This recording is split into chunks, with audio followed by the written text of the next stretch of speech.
Hello नमस्कार दोस्तों, मैं डीपी सर, आपका डीपी सिंह राजपूत चैनल पर स्वागत है। आज हम क्लास 10th से प्रमेय 6.2 कराने जा रहे हैं। प्रमेय है हमारी, यदि एक रेखा किसी त्रिभुज की दो भुजाओं को एक ही अनुपात में विभाजित करे तो वह तीसरी भुजा के समांतर होती है। इसको हम डायग्राम से पहले देखेंगे। क्या हमारा डायग्राम है तो देखो, यदि एक रेखा माने डीई की बात करी गई है, किसी त्रिभुज माने एबीसी त्रिभुज है कि दो भुजाओं माने एबी और एसी, दो भुजाओं को एक ही अनुपात में विभाजित करे, मतलब एडी अपॉन डीबी और एई अपॉन ईसी का रेशियो बराबर हो करे तो वह तीसरी भुजा के समांतर होती है। मतलब डीई समांतर होती है बीसी के। ये हमें बाद में सिद्ध करना है, प्रूव करना है। तो हम लिखते हैं, सबसे पहले दिया है तो लिखेंगे त्रिभुज ए बी सी में, मतलब हम बात कर रहे हैं त्रिभुज ए बी सी की। तो उसमें क्या है, में डीई माने डीई एक रेखा है, एक रेखा है, ये एक रेखा है। तो क्वेश्चन क्या कर रहा है, एक ही अनुपात में विभाजित करती है ये डीई लाइन, मतलब AD upon DB. AD upon DB का जो रेशियो होगा वही होगा जो एई अपॉन ईसी का होगा। एई अपॉन ईसी का रेशियो होगा। ये हमें बात गिवन करी हुई है। अब हमें सिद्ध क्या करना है, वह तीसरी भुजा के समांतर होती है, मतलब जो डीई है वो तीसरी भुजा माने बीसी के समांतर होती है। ये हमें सिद्ध करना है। हमें सिद्ध क्या करना है, डीई समांतर है बीसी के। अब हम इसकी उपपत्ति करेंगे। हम मान के चलेंगे कि डीई समांतर नहीं है बीसी के, ये मानेंगे हम। माना डीई समांतर नहीं है बीसी के। हमने क्या मान लिया कि डीई समांतर नहीं है किसके, बीसी के। अब हम इसमें रचना करेंगे। क्या करेंगे, एक रचना करते हैं। छोटी सी एक रचना है, उसको मैं इस उपपत्ति में दिखा दे रहा हूं। क्या रचना है, हम मानेंगे डीएफ, हम मान के चलेंगे कि जो डीएफ है ना, डीएफ ये वाली, ये डीएफ है वो बीसी के समांतर है। तो लिखेंगे डीएफ समांतर बीसी खींची। ये हमने रचना करी है, अपनी तरफ से मानी है। डीएफ समांतर बीसी, ये डीएफ है वो बीसी के समांतर है। अब हम आगे चलते हैं। त्रिभुज ए बी सी में क्या है, डीएफ पैरेलल है बीसी, तो इसमें बीपीटी थ्योरम लगेगी। कैसे, एडी अपॉन डीबी और एएफ अपॉन एफसी। तो इसमें लिखेंगे डीएफ पैरेलल है बीसी के, बीसी। तो इसमें हम लगा देंगे बीपीटी थ्योरम। क्या होती है बीपीटी थ्योरम, एडी यहां लिखेंगे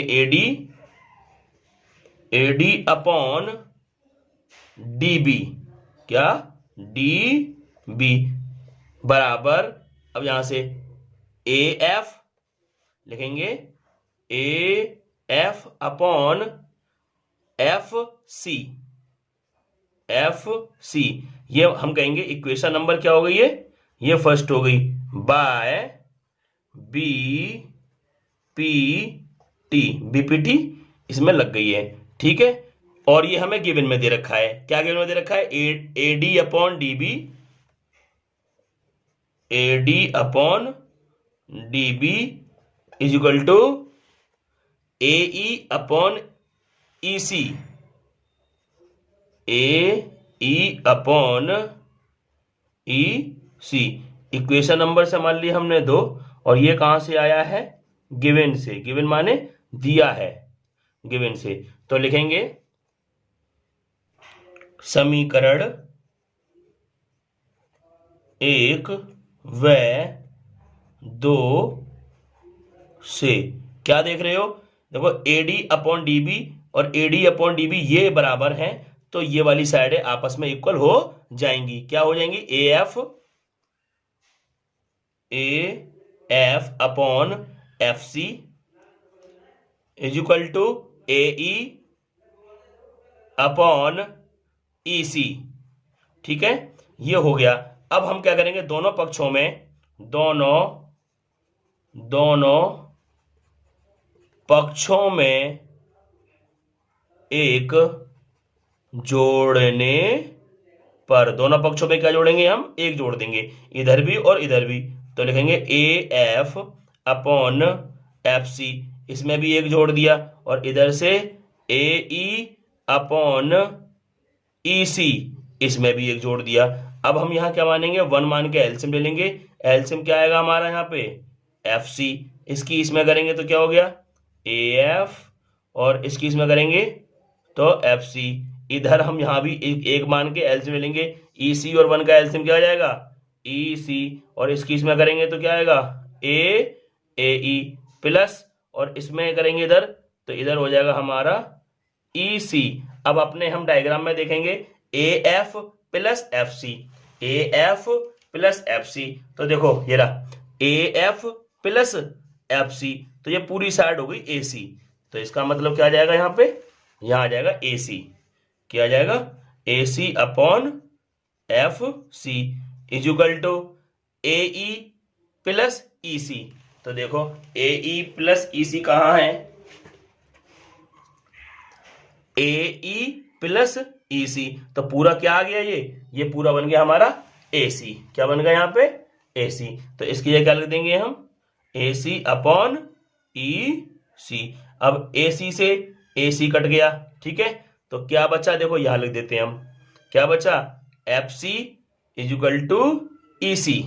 FC बराबर है EC के।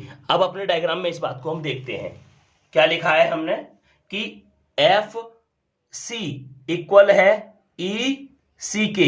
ये बात तभी संभव है जब F तथा E एक ही बिंदु पर दोनों हों। देखो यह तभी संभव है जब F तथा E एक ही बिंदु पर हों। अब देखो इस बात को, इसका मतलब है कि F बिंदु E बिंदु पर ही है। इसका मतलब DF इक्वल है DE के, और हमने रचना में करा हुआ है कि DF समांतर है BC के। ठीक है, तो देखो DF समांतर है BC के, और DF किसके इक्वल है, DE के। DE पैरेलल है BC के। यही हमें प्रूव करना था। हमारा हो गया question hence proved, hence proved. यदि आपको हमारी वीडियो अच्छी लगी है तो चैनल को जरूर सब्सक्राइब करें और ज्यादा से ज्यादा हमारी वीडियो को शेयर करें। अब एक बार हम पूरे क्वेश्चन को देखते हैं।